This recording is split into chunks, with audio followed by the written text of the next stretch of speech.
बिस्मिल्लाहिर्रहमानिर्रहीम। कलाम साईं सरदार रहमतुल्लाह अलैह दोस्तों की नज़र कर रहा। तो अज का जोड़ा कलाम बहुत प्यारियां रुबाइयां साईं दी मैं दोस्तों की नज़र कर रहा। साईं ने बहुत सोहना हकीकत नूं ते मजाज नूं मिला के लिखा। साईं जी फरमाते हैं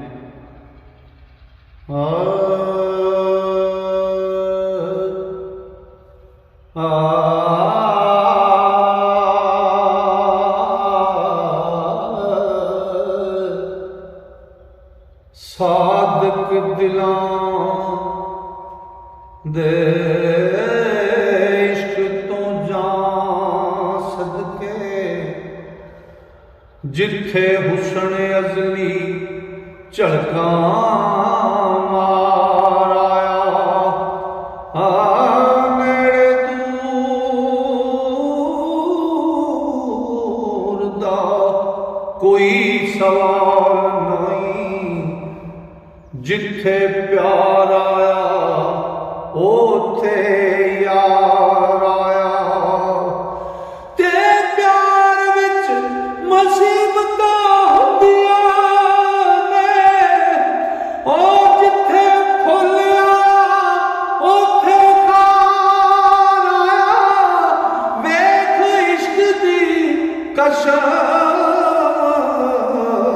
सरदार साईयां जुब्बा यमन दे विच सरकार आया। वेख इश्क दी कशफ सरदार साईयां जुब्बा यमन दे विच सरकार आया। ते मैं मन्निया बड़ा मकाम चा जिथे बिस्तर हजूर वसाया होया। इत्थे प्यार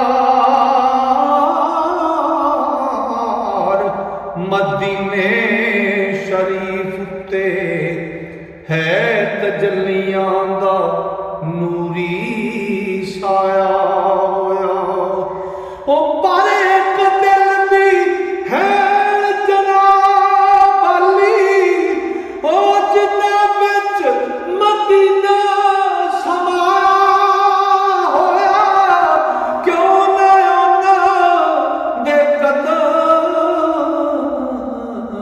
सरदार चुम्मा जिथे माही मदीने दा आया होया। क्यों ना ओना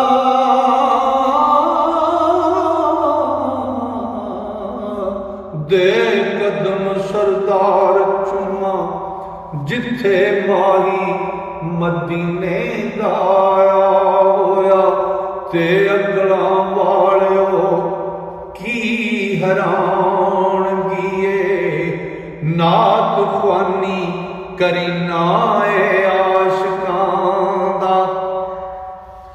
अगला वालियो की हैरान गिए नात ख्वानी करीना आशिकां दा। ते दर्द सो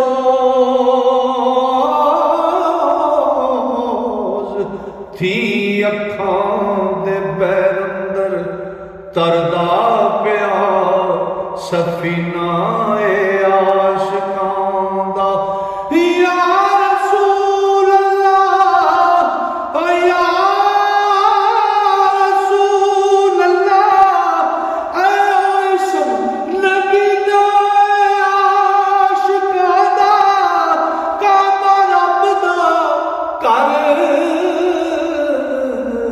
सरदार बेशक मरकज खास मदीना आशिकां दा। काबा रब दा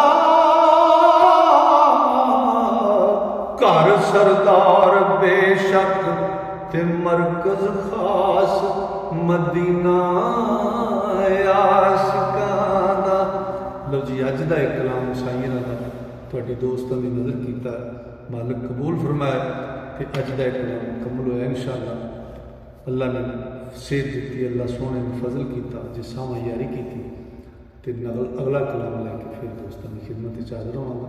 तां तक वास्ते अल्लाह सोने के वाले रब सोना तुहानूं मेरे सारे मोहब्बत नाल सुनने वाले श्रोतियां ने अपने फजल नाल, अपनी रहमत नाल ते अपनी वड्डियां मेहरां नाल रखे। अस्सलाम वालेकुम।